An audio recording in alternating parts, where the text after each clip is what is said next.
The Atlanta Dream moved to a season-best 3 games over 500 at 12-9 with their 4th straight win, 5th in their last 6 games as they knock off the Washington Mystics 80-77, beating Washington for a second time this week. Bob Rathbun and LaChina Robinson back at Georgia Tech's McCamish Pavilion.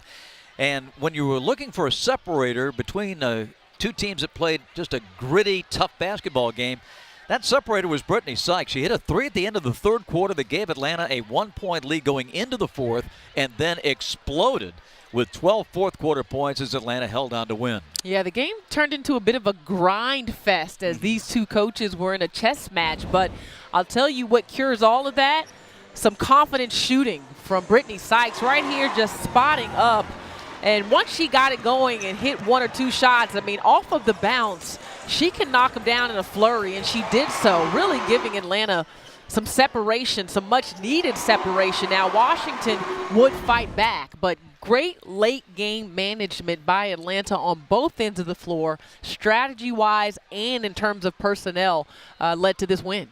Atlanta held Washington to 10 second-quarter points, 19 fourth-quarter points, and again, the balanced scoring for Atlanta.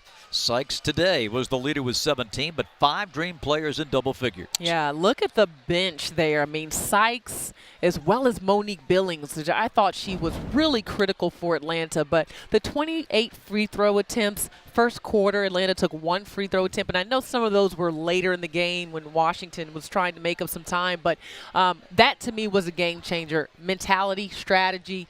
Atlanta got away from the jump shots early, started to get into the paint. They were just quicker. It's not an easy matchup for either of these teams. Washington really good from long range. Atlanta is really good in their quickness and athleticism in the open floor. Elena Deladon finished with 23, but I thought a terrific defensive job on Christy Tolliver. Held her to 12 on 5 of 13 shooting. I mean, she comes off all kinds of screens. Washington runs a lot of action for Tolliver, but what I think the key was Tolliver really had to defend this entire game. And because Atlanta's perimeter is so quick, she had to stay on her toes, and that takes some of the leg out of that three-point shot. We saw her have some misses that we're not used to seeing. So credit Atlanta, how they attacked her defensively, but just an all-out defensive effort from Tiffany Hayes on Tolliver as well. And I think this is a game, LaChina, where the rest of the league will sit up and take notice of Atlanta. This was sort of a game that they had to win to really justify the victory in Washington, and they did that. Yeah, you mentioned the tiebreaker, so that's number 1. I mean, how many teams can you get the advantage on? But then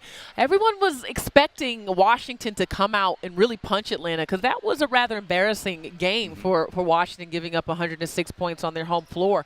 But Atlanta took the punch, and they punched back. And won the game, holding on to victory here today at Georgia Tech.